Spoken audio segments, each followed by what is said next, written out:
आपका अपना पसंदीदा 5 टाइम वेब चैनल।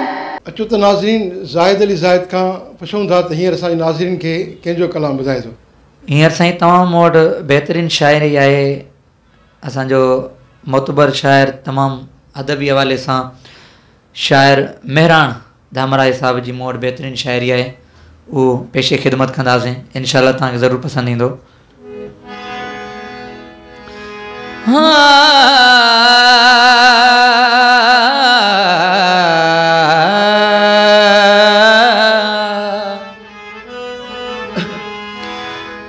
हेॾे हिन दिल पार साईं ॾाढी तुंहिंजी सार साईं, हेॾे हिन दिल पार साईं ॾाढी तुंहिंजी सार साईं, ॾाढी तुंहिंजी सार साईं।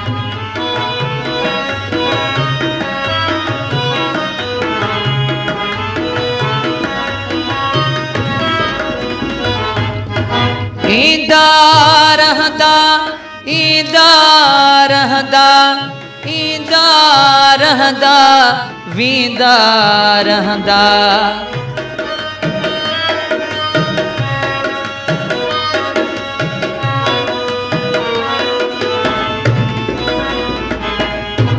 ईंदा रहंदा वींदा रहंदा, ईंदा रहंदा वींदा रहंदा, लुढ़क थी मोतिन लार साईं, लुढ़क थी मोतिन लार साईं, ॾाढी तुंहिंजी सार साईं, ॾाढी तुंहिंजी सार साईं।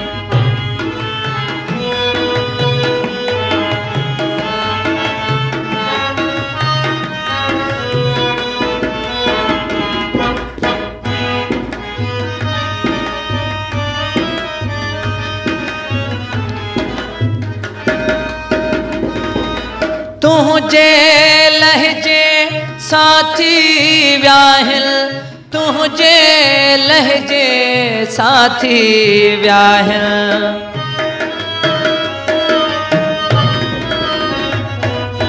तुझे लहजे साथी व्याहिल, तुझे लहजे साथी व्याहिल, जीवन में सो डार साईं, जीवन में सो डार साईं, ॾाढी तुंहिंजी सार साईं, ॾाढी तुंहिंजी सार साईं।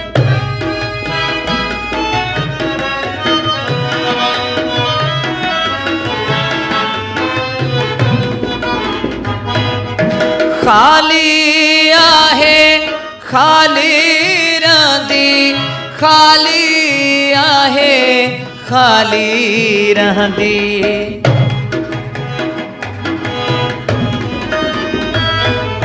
खाली आहे खाली रहंदी, खाली आहे खाली रहंदी, दुनिया खां मन धार साईं, दुनिया खां मन धार साईं, ॾाढी तुंहिंजी सार साईं, ॾाढी तुंहिंजी सार साईं, हेॾे हिन दिल पार साईं, ॾाढी तुंहिंजी सार साईं, ॾाढी तुंहिंजी सार साईं।